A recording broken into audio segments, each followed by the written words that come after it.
Hello, today I'm going over percent error practice problems.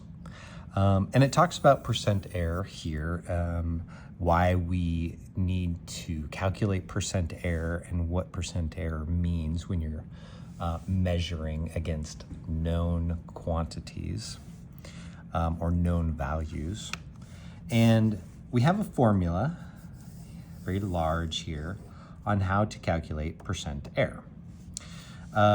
So we take a simple problem. I've kept it really simple here. Mass measurement, and we got two pieces of information. The accepted mass of a metal block is 50 grams. A student measures the mass and gets 48.5 grams. So which one is our experimental and which one is our actual? Well, experimental is the one that we've measured, just the most recent version. So we measured a mass at 48.5. So that's my experimental. I'm gonna minus the actual. So I measured it here, but the accepted mass of that block is 50 grams. Okay. And then I gotta divide by the actual again, which is that same number, 50. And then don't forget that it has the absolute value markers around this. So whatever your calculation comes out to be, it's going to be a positive. So even if it ends up negative, you switch it over to a positive, right? And then finally, we multiply this by 100.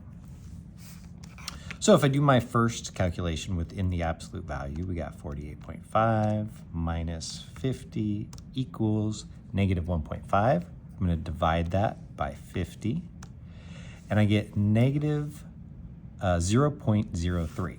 So absolute value, I'm going to keep this a positive and just write 0.003 times 100, and I get 3. So remember that negative has already been taken care of. So 0.03 times 100 equals 3, which really means 3%.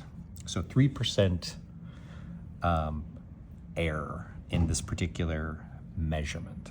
And this is only done when we have known quantities that we're comparing against. Let's do one more. Temperature reading. So the accepted boiling water point of water is 100 degrees Celsius.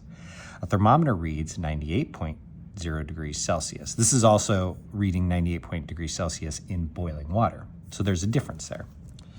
The experimental is from our measured thermometer. The actual is 100. Divide that by the actual again, which is 100. Take the absolute value and then multiply by 100. So 98 minus 100.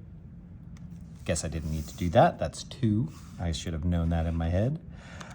Divide that by 100 equals 0.02, getting rid of the negative. So we have 0.02 times 100.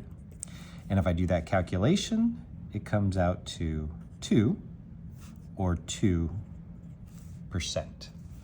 which is the percent error.